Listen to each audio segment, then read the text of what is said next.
All right, so there's no game tomorrow. That's unfortunate, but it gives us a little bit more time. Let's do a little extended version of Locked On Talkin VAWLS. Boogie Bentley joins the show here on a Friday. You are Locked On Vols, your daily podcast on the Tennessee Volunteers. Part of the Locked On Podcast Network, your team every day.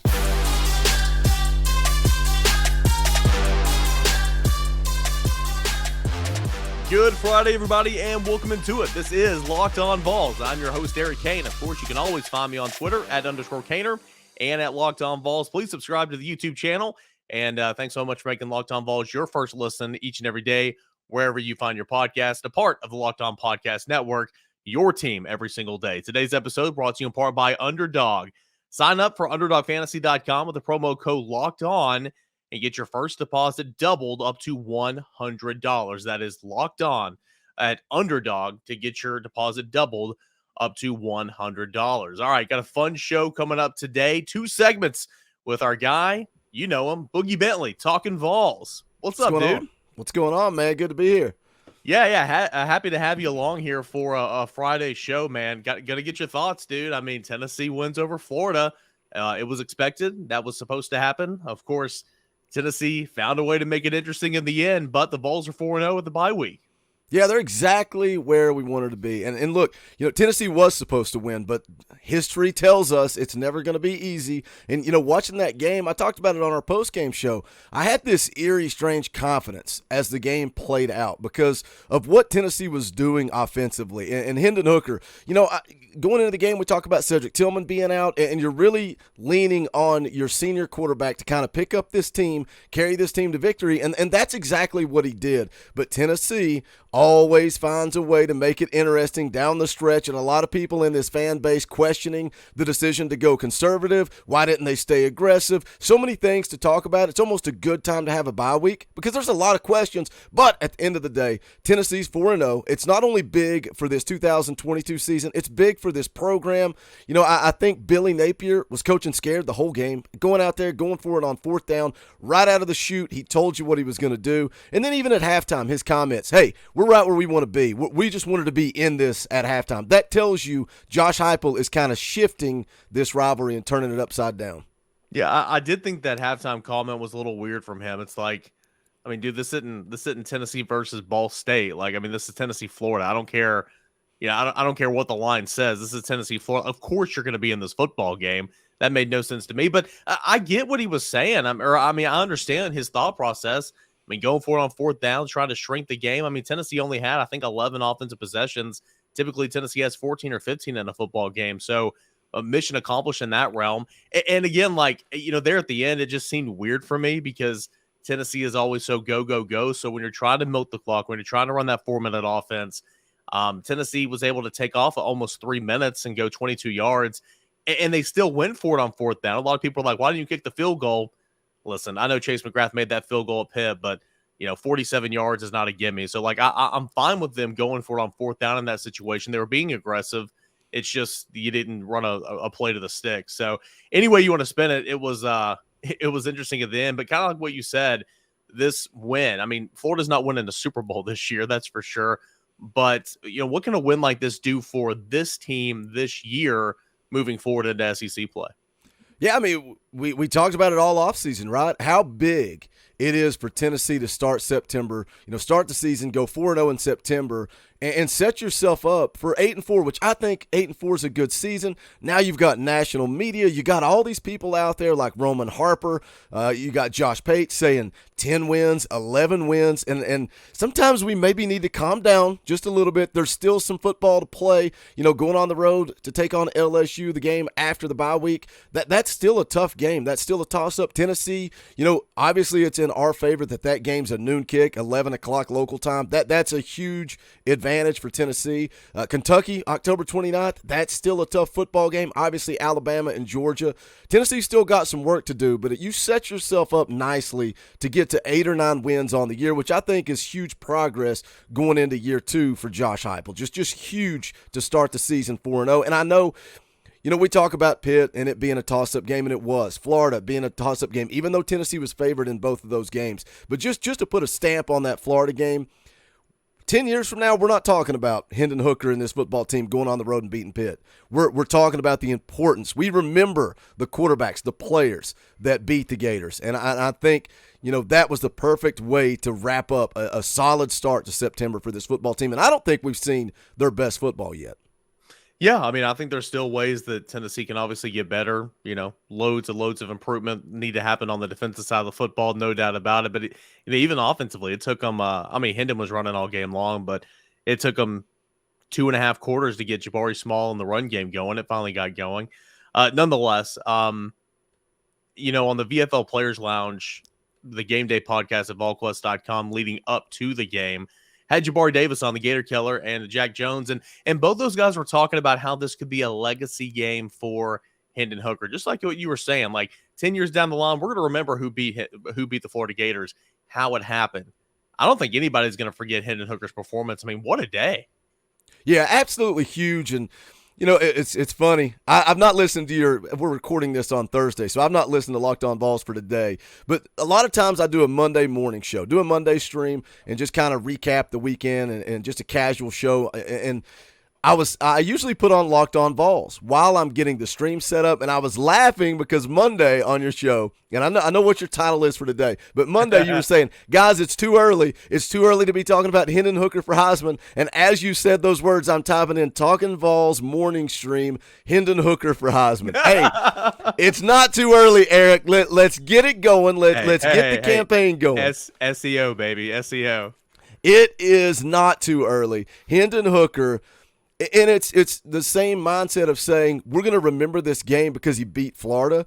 When you talk about Heisman Trophy campaigns, you talk about individual games. Obviously, wins and losses. You got to get, I think, 9 wins minimum. 10 is more likely to get him in that conversation. But then they talk about individual game performances, and they don't talk about, you threw for 300 against Ball State or Akron or Tennessee Martin. They talk about 350 yards against Florida, putting 100 yards on the ground, 3 touchdowns. Again, this is something a lot of people didn't really beat into the ground. He did it without Cedric Tillman. One of the best wide receivers in the country was on the sideline, and Hendon Hooker said, let's go take care of the Gators. And that's what we're talking about when we get to the end of the year. We're remembering the games like the Floridas. Can he put a performance like that together on the road against LSU? I think we get the campaign going. Let's talk it up. RG3 likes it. RG3 likes himself some Tennessee Vols. Hey, you said you haven't listened to a Thursday Locked On Vols yet, but I swear you have, because that's pretty much what I said. And meaning for this thing to get real now, he's one of college football's best, no doubt about it. And I read off some stats of some other people who are kind of in that conversation right now. But for later on in the season, for him to really be in that conversation, you got to be one of the big boys. You got to beat Alabama or Georgia, right? You're exactly right. What you do against Florida is huge. It means so much more against what you do against Pittsburgh, in my opinion. But you need a 350, 100-yard, 4 touchdowns, some type of day like that against an Alabama to where you might not beat the Crimson Tide, but you're right there. Or against Georgia to where you give Georgia a scare down to the last minute of the football game or win or something like that. So I'm interested. I'm intrigued. I'm giddy to see how this can turn out potentially for this Tennessee offense. What a catch from Ramel Keaton. We're talking about players who stepped up without Cedric Tillman. Ramel Keaton, a guy that I, said is what it is. And that's, I don't think he's going to be a big factor for this team. I said that all preseason. It is. Yeah. Hey, I was wrong. I'm not saying he's an All-American, but boy, he has looked good. He had a big time catch and run for a first down before that. And just laying out full extents, that drive of the year, 99-yard drive. What a play for Ramel Keaton. Yeah, huge play, and just talking about that middle 8, right? That middle 8 segment where Tennessee was able to go 99 yards. And, the play Hendon Hooker made right before that, where he just sidestepped, hit Princeton Fant was big. But one of the, obviously everybody's talking about the big play down the sideline because that's Sports Center top 10 type of stuff. But the play you're talking about where he was a little short of the change, goes and breaks a few tackles, big-time play right there. And I was the same way with Ramel Keaton leading into the year. And part of what I looked at is it's like, okay, Cedric Tillman made improvement year 1. When Josh Heupel came in, he was a different wide receiver. So you want to call it the system, coaching, whatever you want to talk about. Ramel Keaton was kind of like Jalen Hyde. It's like, okay, you had a full year with Josh Heupel. But I liked Ramel Keaton's comments with the media this week, kind of similar to Jalen Hyatt. Hey, it's on me. I didn't put in the work, and I think that's the type of stuff Ramel Keaton can teach to those young guys. Jalen Hyatt can teach to those young guys. It's on you. This system works. Bayless Jones said, the quote I love from him, what wide receiver wouldn't want to play in this offense? We've seen that it works. It's worked for Jalen Hyatt, for Bayless Jones, Javonte Payton, Cedric Tillman. Look, it works. You just got to put in the work. And Ramel Keaton, I was putting in the work, not enough work. Learn, teach these young guys, and let's bring along this football team moving forward. Got a lot more I want to ask Boogie. We're gonna hijack him here for another segment if he'll be so kind here on a Friday at Locked On Vols. But first, I do want to remind you guys about Underdog Fantasy. It's the easiest place to sign up for college football this season. It's my pick 'em for the weekend. I like UNC quarterback Drake May. He's having a fantastic season. I dropped some of those numbers for you guys on Thursday's show about how he's just killing it so far this year. But I like UNC quarterback Drake May higher than 254 and the hook in passing yards against Notre Dame. I do. I like Notre Dame starter Drew Pine lower than 217 and a half. Okay. So I like Louisville quarterback Malik Cunningham over 95 and a half rushing yards against USF. Those are some of my individual plays this weekend, for Underdog Fantasy. It's so easy to play, and it's available in over 30 states. Just pick between 2 and 5 players across any team, not just your team, but any team, and decide if they're going to finish higher or lower.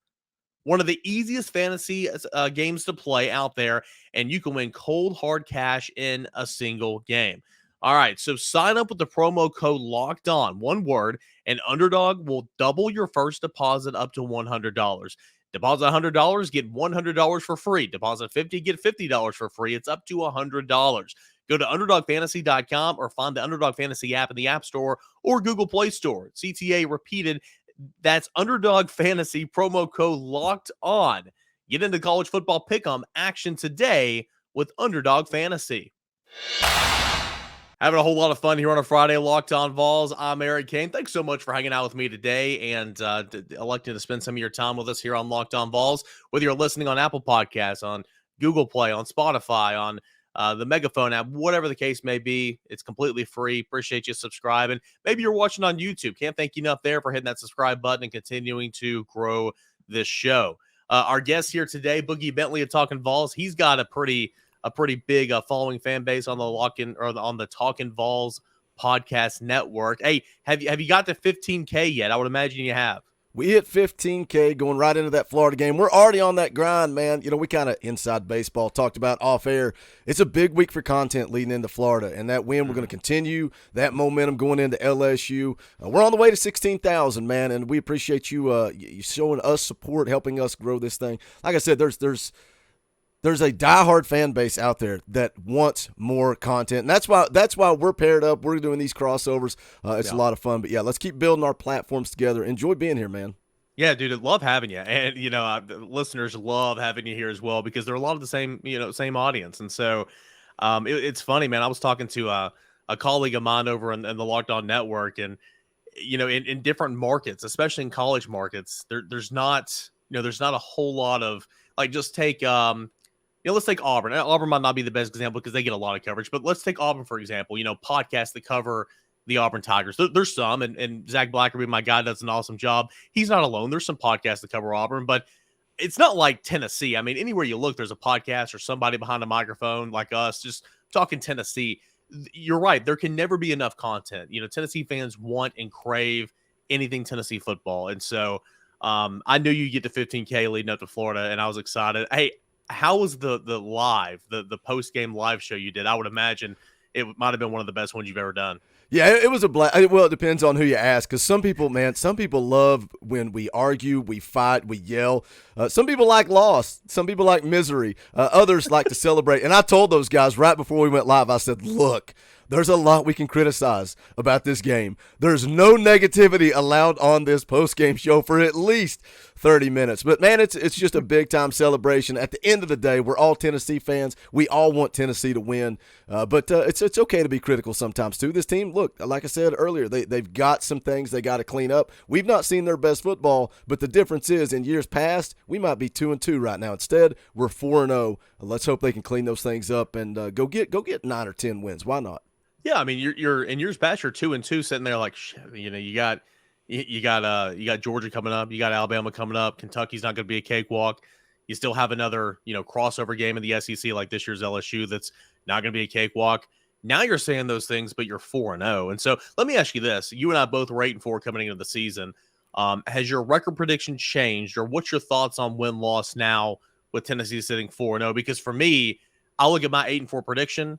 And I say that is the absolute floor now. If this team finishes 7-5, the wheels have completely fallen off and they're 20 miles back. I think 8-4 is the absolute floor. I'm much more leaning towards a 9-3. And again, I'm not trying to pump the orange shaded sunglasses and trying to get ahead of ourselves here. But 10-2 is possible. But obviously, on the road at LSU is so critical. Kentucky is so critical. Kentucky, I know it looks a little overhyped right now being a top 10 team, but they're still a solid football team. And so Tennessee can't slip up. But I like 9-3 right now with 8-4, the absolute floor. Yeah, and it goes back to just us talking about the importance of September again, because there were so many games on this schedule, and I think we were so similar going with 8-4 that were toss-ups. And Pitt on the road, Florida at home, those were toss-ups. So now when you look at where you're at through 4 games, for me, really, going on the road to play LSU, Alabama, and at Georgia, those were 3 losses. And then there were so many toss-ups that I just felt confident enough that maybe Tennessee would just drop one, whether that was Pitt, Florida, Kentucky. The one that all of my listeners are still harassing me about, South Carolina, for calling that a toss-up early, before the season started. It is what it is. When you talk on the internet for 20-plus hours a week, you're gonna miss every now and then. But I'm with you, man. I think 8 wins is the absolute floor. This team could easily go out and lose to LSU, Alabama, Kentucky, and Georgia. They could easily finish 8-4.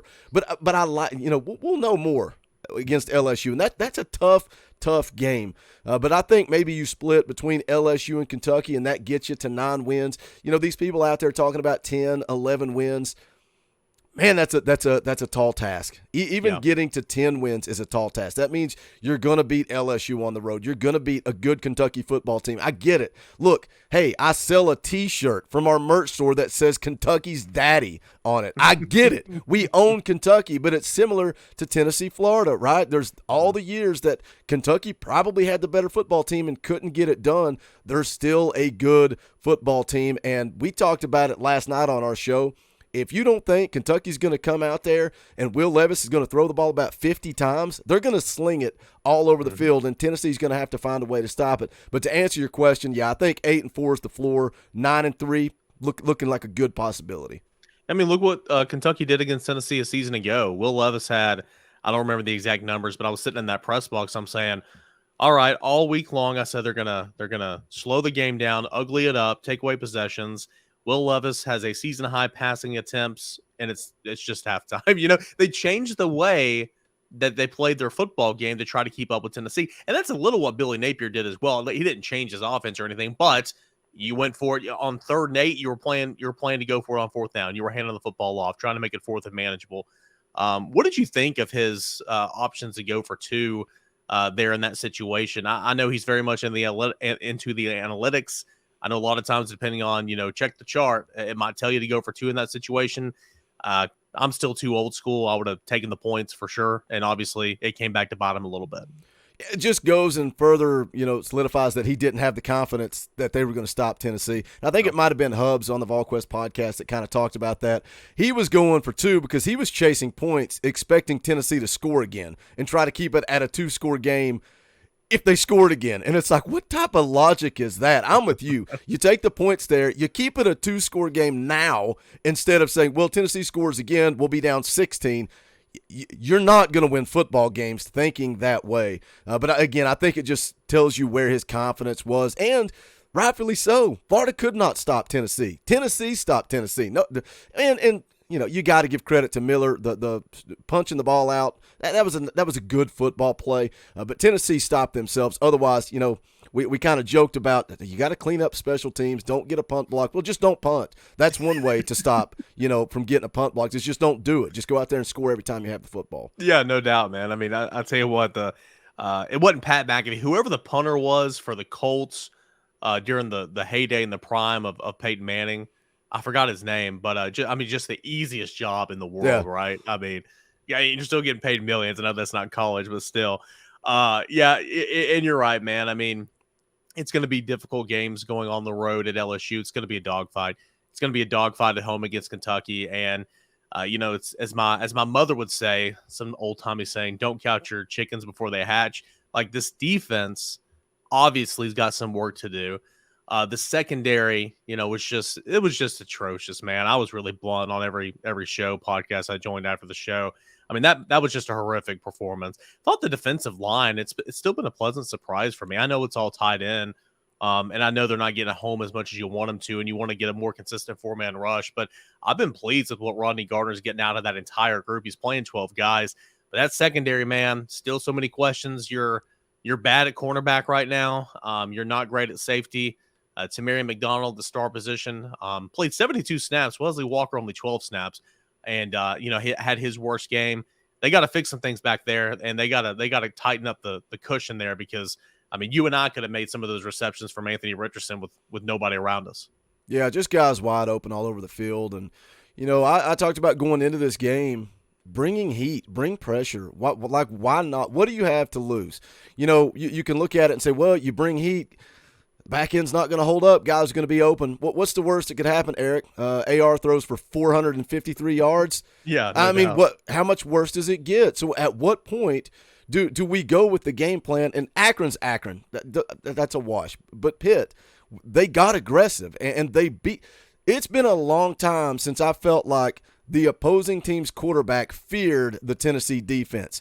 Pitt's quarterbacks feared the Tennessee defense. They were beat up all game long. You knocked Slovis out of the game. The backups hobbling around, limping around. At what point does this defensive coaching staff just say, this is the talent we've got? I don't think there's a whole lot you can do. Are you going to take 2 senior safeties off the field? I just don't see that happening. We're all, blaming Warren Burrell. Now he's beat up, he's out, and we're saying, when do we get Warren Burrell back? I just don't think they've got enough Jimmies and Joes in that secondary. But at what point do you just say, this is what we've got, get in their grill, play press man, and let's bring heat?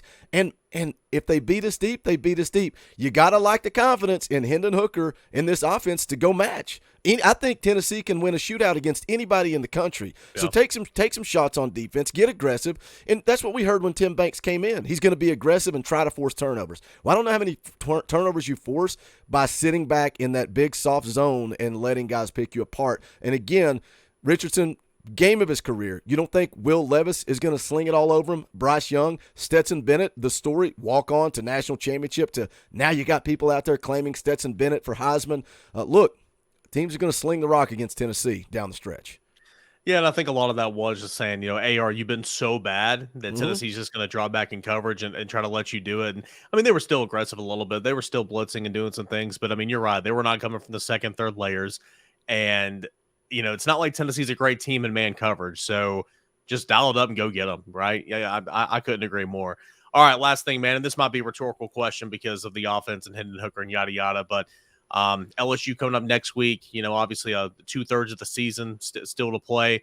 What are you most looking forward to? Maybe a player, maybe a storyline. What are you most looking forward to the rest of the season as we kind of reset at the traditional Week 5 bye week? I just want to see what this defense can do. I mean, you don't have to be elite. I love the quote from Josh Heupel a few weeks ago where he almost got mad when somebody said, you just need an efficient defense. No, he wants an elite defense. There's no question about it.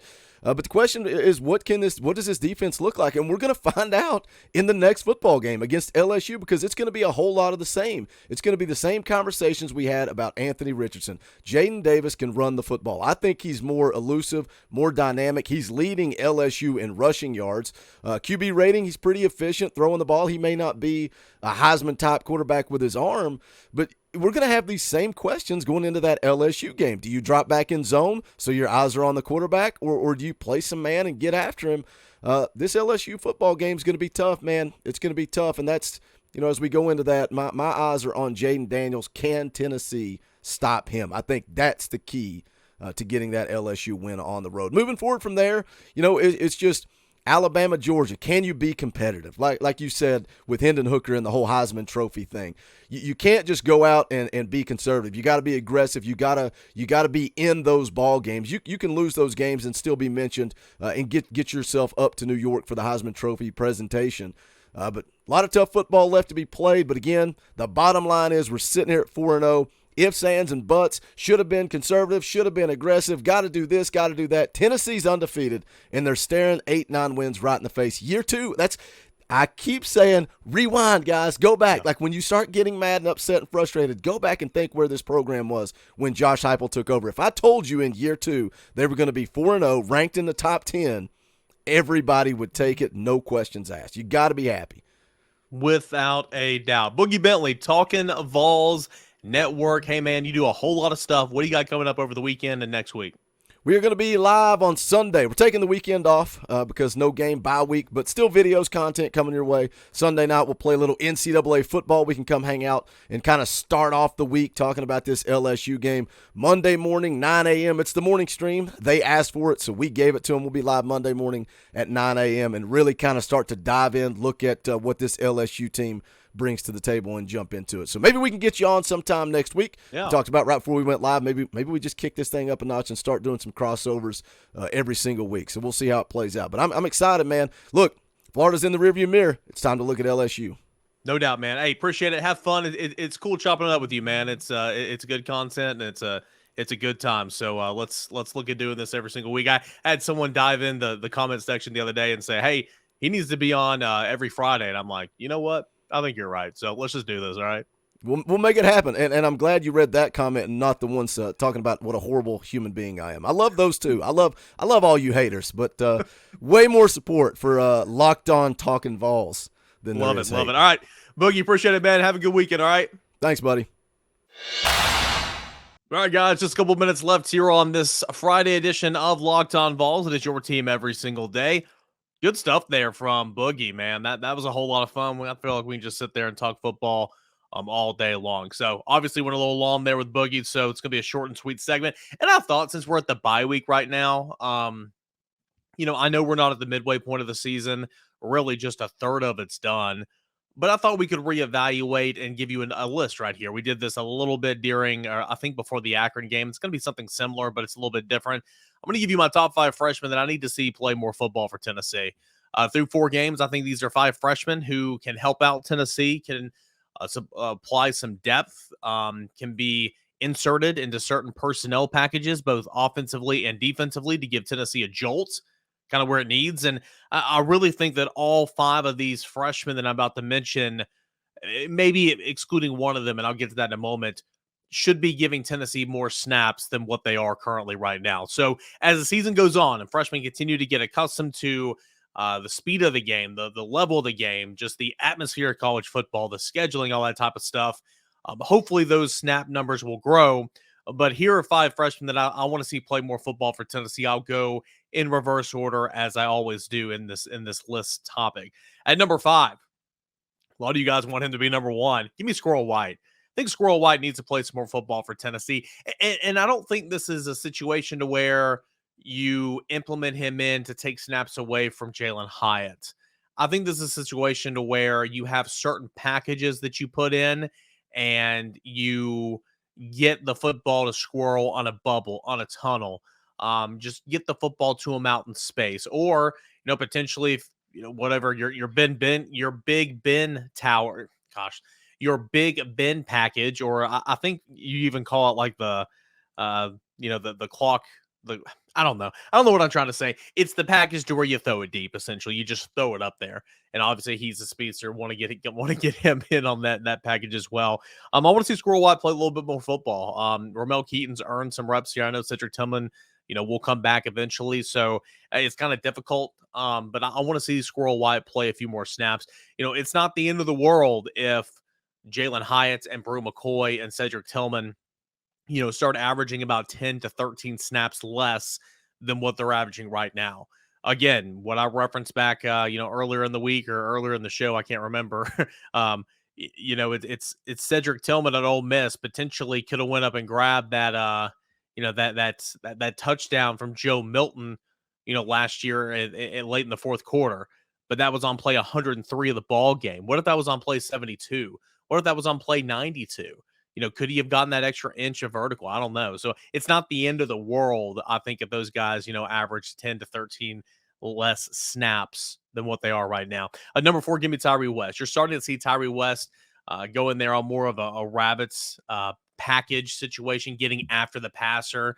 Hopefully that will grow. I think he only had 8 snaps against Florida, but he was active. He was flashing. He's got just raw athletic ability. I think this NASCAR package of a Byron Young, of a Joshua Josephs, of a Tyree West, of a Latrell Bumpus could be pretty lethal in my opinion. All guys that can just get after it. So I like Tyree West. I do think he will continue to grow as the season goes on. Number 3, give me Dylan Sampson. I know he's a bit banged up right now, and how much does the coaching staff really trust him? If he was available to play, which he wasn't, but even if he was against Florida, how much would he have played? I don't know. I don't know the answer to that. Probably not a whole lot. But I like what he's giving them. And more so than anything, it's just, Tennessee needs a third back. Tennessee, Jabari Small gets banged up a little bit. Jalen Wright was banged up in camp. Tennessee is going to have to rely on Dylan Sampson to take those RB2 snaps a couple times this season. Already has had to one time, right? And so he needs to get ready, and I want to see him play a little bit more.